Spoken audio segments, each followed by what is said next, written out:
அன்றாட காட்சிகள் அனுமதியின்றி நம் விழித்திரையில் படர்ந்து பனி போல் கரையும் பொழுதுகளோடு தொலைந்து போகும். நம் வாழ்வில் வந்து போகின்ற நிகழ்வுகள் பல என்றாலும் சிலவே நமக்குள் ஒருவித தாக்கத்தை ஏற்படுத்துகின்றன. அந்த வரிசையில் ஒரு நூற்றாண்டுக்கு முன்பு மண்ணில் முளைத்து 1/4 நூற்றாண்டுக்கு முன் இம்மண்ணில் விதைக்கப்பட்ட எம் சபை நிறுவனர் அன்னை ஸ்கொலோஸ்டிகா அவர்கள் பயணித்த பாதையை சுருக்கமாக உங்கள் மனக்கண் முன் திரையிட ஆசைப்படுகிறேன்.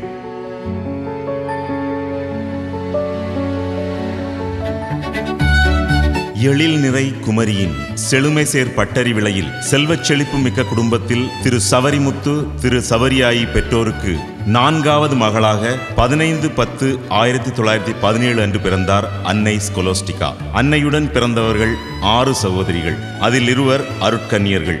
ஒருவர் திருச்சி புனித அன்னாள் சபை கன்னியர், மற்றொருவர் நம் திருஹிருதய சபையின் துணை நிறுவனர் அன்னை மார்கரெட். அன்னைக்கு இயேசுவடியாள் என்ற பெயர் சூட்டப்பட்டு சிறு வயது முதலே பெயருக்கு ஏற்ற இயேசுவின் அடியாராக வாழ்ந்தார். அறிவிலும் ஞானத்திலும் இறை பக்தியிலும் சிறந்து விளங்கினார்.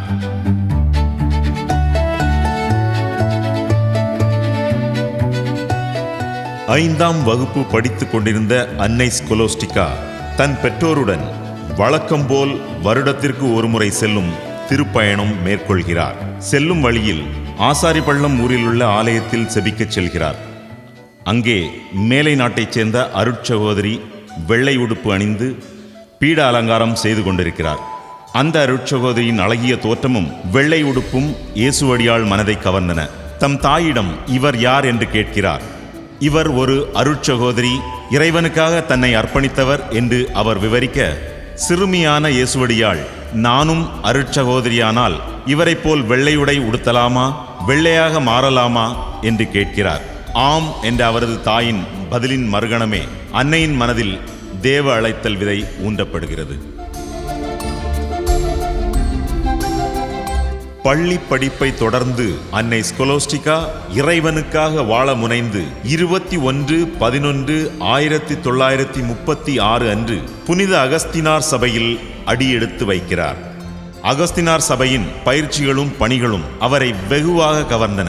எல்லாரின் நன்மதிப்பையும் பெற்றார். இறுதியாக 21/11/1941 அன்று தனது முதல் வார்த்தைப்பாட்டை கொடுக்கிறார். முதல் வார்த்தைப்பாட்டின் போது இயேசுவடியாள் என்னும் பெயரை மாற்றி ஸ்கொலோஸ்டிகா என்று அழைக்கிறார்கள். இறைபக்தியில் சிறந்து விளங்கிய அவர் கொடுக்கும் பணி எதுவாயினும் அதை சிறப்பாக ஆற்றிடும் ஆற்றல் பெற்றிருந்தார். கல்வி பணி, நற்செய்தி பணி, கருணை இல்லப்பணி என 3 பணிகளும் அவருக்கு கொடுக்கப்பட்டன. அன்னையின் திறமை கண்டதால் சிறு வயதிலேயே பெரிய பொறுப்புகள் அவரை தேடி வந்தன.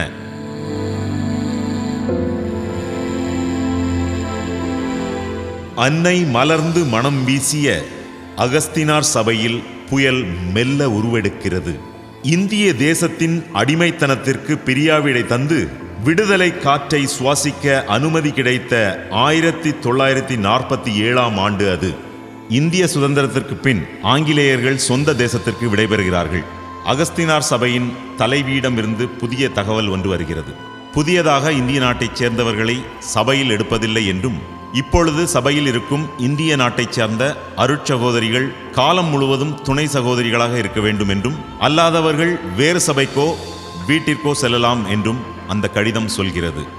இந்த புதிய ஆணை பல இந்திய சகோதரிகளின் துறவற வாழ்விற்கும் வார்த்தைப்பாட்டிற்கும் பெரும் பிரச்சனையாகிறது. அகஸ்தினார் சபையிலிருந்து வெளியேறும் நமது இந்திய தேசத்தை சார்ந்த சகோதரிகளின் கண்ணீர், ஏழை எளிய விளிம்பு நிலை தள்ளப்பட்ட குழந்தைகள், பெண்களின் நிலை பற்றிய பல குழப்பங்கள் அன்னையின் மனதில் முட்டி மோதுகின்றன.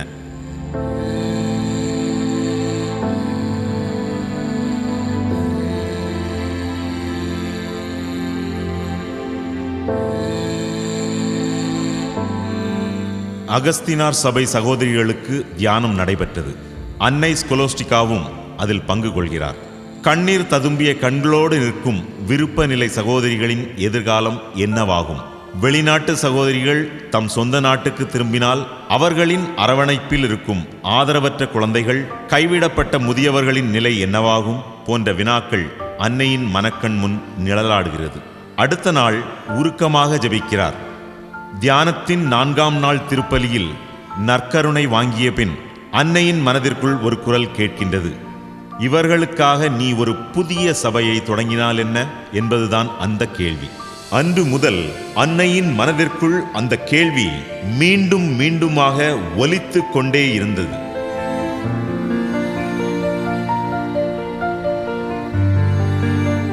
அன்னையின் இந்த ஆவலை அகஸ்தீனார் சபை மடமிருந்த முளகுமூட்டின் பங்கு தந்தை மத்தியாஸ் அடிகளார் அறிந்து அன்னைக்கு ஆதரவு தருவதாக கூறுகிறார். அன்னைக்காக அன்றைய கோட்டாறு மறைமாவட்ட ஆயர் ஆஞ்சி சுவாமியிடம் பேசுகிறார். அவர் உத்தரவு அளிப்பதில் மறுப்பேதும் தெரிவிக்கவில்லை. எனினும் வழி நடத்த போதுமான குருக்கள் இல்லை என்று கூறி கால அவகாசம் கேட்கிறார். இதற்கிடையில் தூத்துக்குடி மறைமாவட்டத்தில் உள்ள அழகப்பபுரத்தில் பணி செய்து கொண்டிருந்த அன்னையின் சகோதரி பெனடிக்ட் அவர்கள் தனது சகோதரியின் ஆவலை அழகப்பபுரம் பங்கு குரு அருட்திரு நவமணி அடிகளாரிடம் தெரிவிக்க, நவமணி அடிகளார் அவர்களுக்கு ஆன்ம குருவாக இருந்து வழிகாட்டுவதாக கூறுகிறார். சபை தொடங்குவதற்கான அனுமதியையும் அன்றைய தூத்துக்குடி ஆயர் மேதகு ரோச் ஆண்டகையிடமிருந்து பெற்றுத் தருகிறார். 1952 ஆண்டு ஜூன் 21 நாள் தூத்துக்குடி மறைமாவட்டம் அழகப்பபுரத்தில் இயேசுவின் திரு இருதய சபை சகோதரிகளுக்கான முதல் விதை ஊன்றப்படுகிறது. சபை துவங்கும் போது அன்னையுடன் 5 சகோதரிகள் இருந்தனர்.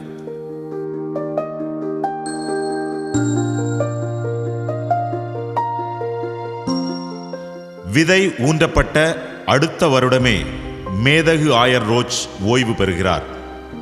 அப்போதைய துணை ஆயர் மேதகு தாமஸ் பெர்னாண்டோ ஆயராக பொறுப்பேற்கிறார். ஆன்மகுரு நவமணி அடிகளாரும் பங்கு மாற்றம் பெற்றுச் செல்கிறார். துன்பப் புயல் உருவெடுக்கிறது. இயேசுவின் திரு இருதய சபை என்னும் துளிர் கருகி போக முயற்சிகள் மேற்கொள்ளப்படுகின்றன. தொடர் துன்பங்கள் அன்னையின் சபையின் பாதையில் முட்களாக தொடர்ந்தன.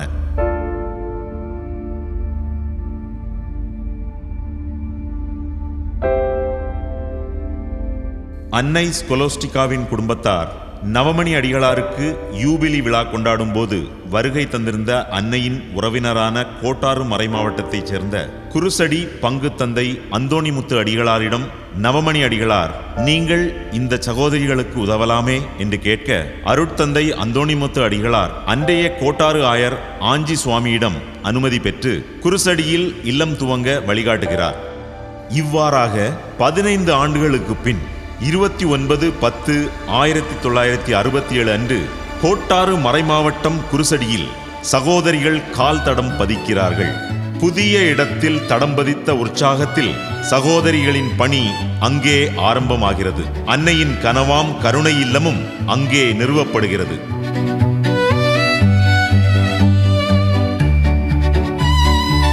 1971 ஆண்டு அருட்தந்தை அந்தோணிமுத்து அடிகளார் வேலூர் ஆயராக பொறுப்பேற்கிறார். இயேசுவின் திரு இருதய சபை சகோதரர் தாமஸ் அவர்கள் ஜவ்வாது மலையில் மலைவாழ் மக்களுக்கு பணி செய்ய அருட்சகோதரிகள் தேவை என்றபோது ஆயரின் அனுமதியோடு 11/10/1977 ஆண்டு வேலூர் மறைமாவட்டத்தில் உள்ள ஜவ்வாது மலையில் சகோதரிகள் பணி தொடங்குகிறார்கள்.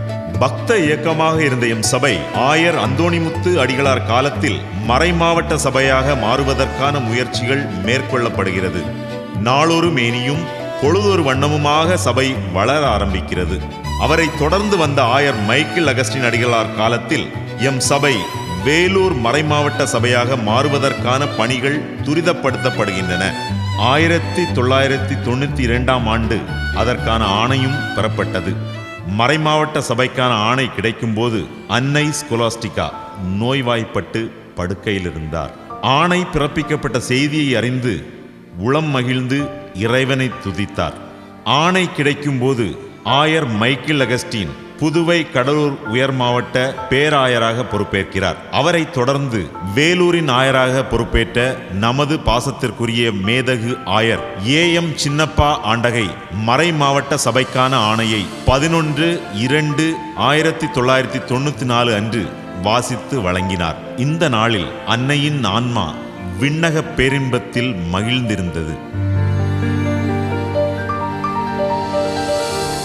நகர்ந்து கொண்டே இருநதி போல வெற்றி ஒரு இடத்தில் காத்திருக்கும் கடலாக என்ற வைர வரிகளை இதயத்தில் சுமந்து தான் சந்தித்த தடைகளை படிகளாக்கி துணிச்சலோடு இறையோடு இணைந்து இலக்கை அடையும் வரை தளராது துவளாது வீறு நடை போட்ட புரட்சி புயல் எம் அன்னை ஸ்கொலோஸ்டிகா 12/10/1993 அன்று நண்பகல் சரியாக 1 மணிக்கு மண்ணக வாழ்வுக்கு கையசைத்து எம் சகோதரிகளை ஆழ்துயரில் ஆழ்த்திவிட்டு கடமையை செவ்வனே ஆற்றிய நிறைவில் இறையோடு கலந்தார்கள்.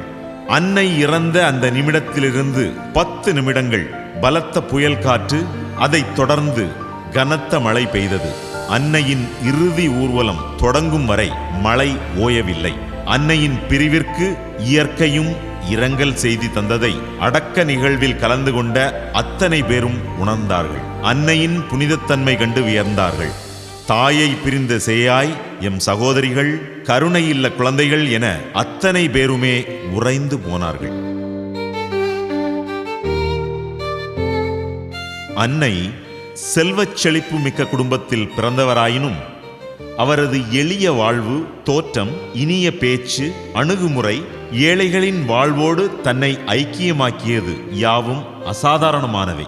இயேசுவை இதயத்தில் சுமந்து சக மனிதர்களை பாகுபாடின்றி அன்பால் அரவணைத்தவர் அன்னை. தான் ஒரு சபை தலைவி என்ற ஆணவம் சிறிதுமின்றி ஆயர்கள், குருக்கள் அனைவரையும் இறைவனின் பிரதிநிதிகளாக எண்ணி அவர்களுக்கு பணிந்து அவர்களை மதித்து வாழ்ந்தார்.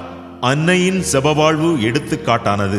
ஒவ்வொரு நாளும் அதிகாலை சரியாக 4 மணிக்கு எழுந்து முதல் நபராக செபத்தில் ஈடுபடுவார்கள்.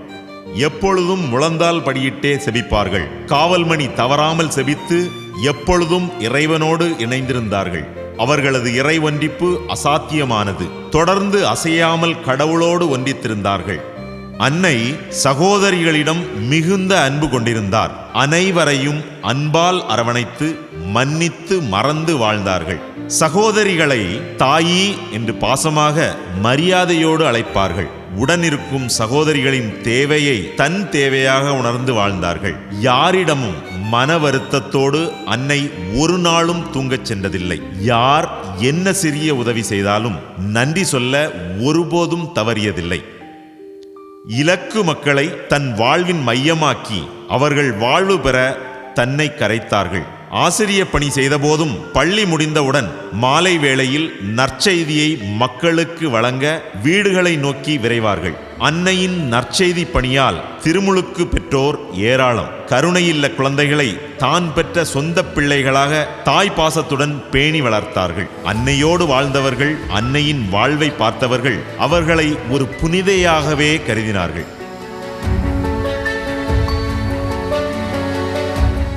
அன்னையின் மறைவுக்கு பின் பலருக்கு ஆண்டவரின் அருள்வரங்களை அன்னை பெற்று தந்திருக்கிறார்கள். இன்றும் இதய சபையின் நிறுவனர் அன்னையின் புனித வாழ்வும் அவர் விதைத்து சென்ற நல்ல மதிப்பீடுகளும் எம்மை வழி நடத்துகின்றன. நல் மதிப்பீடுகளால் தம் வாழ்வை அணி செய்து நாம் புனித வாழ்வு வாழ பாதை வகுத்த அன்னை ஸ்கொலோஸ்டிகா துவங்கிய இதய சபையின் உறுப்பினர்கள் யாம் என்பதில் எம் இதய சபை சகோதரிகள் ஒவ்வொருவரும் பெருமிதம் கொள்கிறோம். இறைவனுக்கு நன்றிப்பா இசைக்கிறோம். இயேசுவின் திருஹிருதய சபை குழுமத்தின் தோழமை உறவுகளுக்கு அன்னையின் காலடிச்சுவடுகள் வழித்தடமாகட்டும். அவர் விட்டு சென்ற மதிப்பீடுகள் நம் வாழ்வை அணி செய்யட்டும்.